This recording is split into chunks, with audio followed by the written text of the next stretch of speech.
L'Orchestre de Minuit, c'est avant tout une histoire d'amour, une quête d'identité et d'héritage. Pour vous pitcher un petit peu, c'est l'histoire d'une famille marocaine ayant quitté donc le Maroc pendant un événement important qui était la guerre de Kippour. C'est l'histoire particulièrement de ce fils issu de cette famille qui revient à la demande de son père et qui va à la découverte de son identité en redécouvrant, en allant à la rencontre de l'orchestre de son père, étant resté à Casablanca.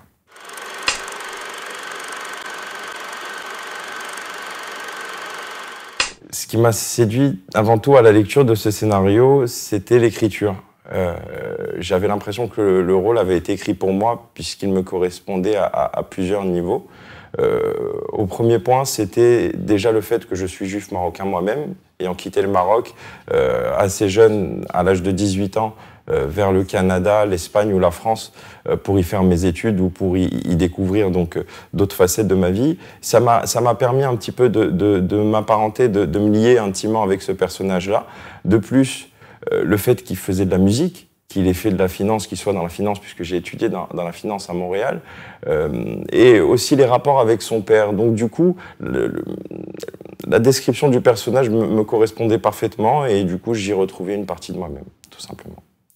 Par rapport à l'histoire, par rapport au scénario, je me sentais d'avoir l'obligation de faire partie de ce film puisqu'il racontait une histoire, il racontait notre histoire, mon histoire, et l'histoire de tout juif marocain ayant quitté le Maroc et prêt à un retour au pays.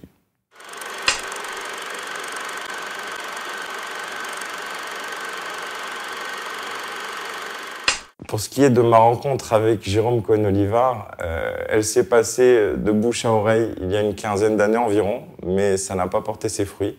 Et du coup, on a été présenté par, on peut dire le hasard, mais moi j'y crois pas. On a été présenté par sa femme, tout simplement, qui est une connaissance à moi et qui tout simplement lui a proposé mon profil lorsqu'il était à la recherche d'un premier rôle. Et du coup, on s'est rencontrés et une alchimie s'est créée directement et j'ai fait partie, il m'a choisi pour ce merveilleux projet. Du coup, pour ce qui est de définir le travail avec lui, c'était 1 mois et demi de pur bonheur. Pourquoi? Parce qu'il nous a donné, appris, aimé, et il nous a permis aussi de donner le meilleur de nous-mêmes, dans le sens où, pour moi, il a été comme un musicien, et nous, on a été comme des violons, des instruments. Je peux utiliser le violon par rapport au film, c'est assez iconique, mais sur le principe, oui, il a été le musicien qui nous a tout simplement accordé et qui a su jouer pour qu'on puisse sonner juste, tout simplement.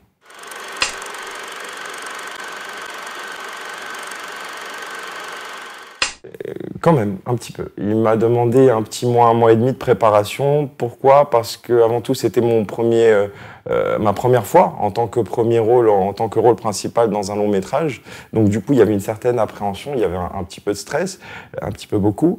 Et aussi, ça m'a permis aussi de rentrer dans la peau du personnage. Pourquoi? Parce que c'est quelqu'un d'assez froid, d'assez brisé à l'intérieur. Et du coup, j'ai dû vraiment me mettre en condition, essayer de rentrer complètement dans cet aspect enfoui à l'intérieur de moi-même, mais essayer de le faire ressortir et essayer de l'extrapoler au maximum afin de pouvoir atteindre ce personnage. Donc oui, ça m'a demandé une certaine préparation et ça m'a même demandé aussi un peu de temps pour le quitter à la fin, après le tournage.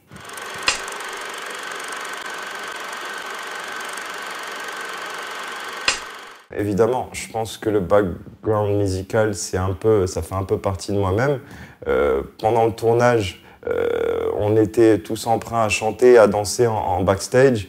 Et sur le principe, moi, quand je rentrais tous les soirs, je composais des petites chansons par rapport à cette histoire que je vivais, par rapport tout simplement à l'histoire de Michael Abitbol, par rapport à ce retour aux sources, par rapport à cette claque dans la gueule qu'il a reçue. Et oui, donc ça me permettait de chanter, ça me permettait de jouer le soir, je pouvais chanter. Et oui, la musique, je pense, a influé et fait en sorte d'être qui je suis aujourd'hui.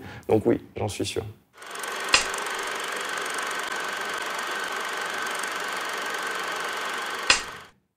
On a eu honnêtement 1 mois et demi d'anecdotes. Tous les jours, c'était tout simplement génial. C'était du rire tous les jours, c'était de la joie, c'était du bonheur. Et oui, la meilleure anecdote dont je pourrais faire part, enfin une des anecdotes qui avait été assez sympathique, c'était le fameux jour, c'était presque en fin de tournage, ou le fameux jour où on a joué la scène de l'eau, qui était une scène où on devait être dans l'eau de 5 heures de l'après-midi jusqu'à 2 heures du matin avec une température de 14 degrés dans la mer ou dans la piscine. Et c'était assez sympathique puisqu'on avait des réactions assez sympathiques. Donc sur le coup, oui, c'était marrant et ça fait chaud au cœur quand on s'en souvient.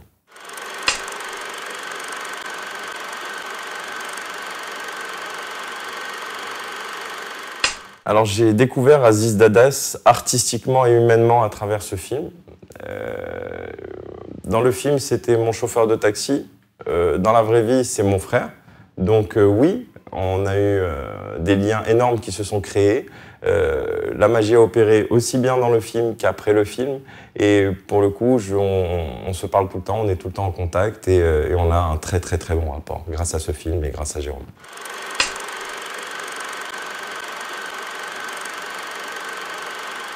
Ça s'est très bien passé. On n'a pas eu énormément de temps de tournage, mais ça s'est super bien passé. Il y a eu une bonne cohésion, bonne entente. Pour ma part, moi, je suis resté dans mon personnage. Je ne me suis pas permis d'écart. Donc, il y avait quand même une certaine rigidité qu'on peut retrouver dans le personnage que je n'arrivais pas à quitter et que j'ai pris du temps à faire partir. Mais ça s'est super bien passé et il y a eu une belle alchimie qui s'est passée entre nous.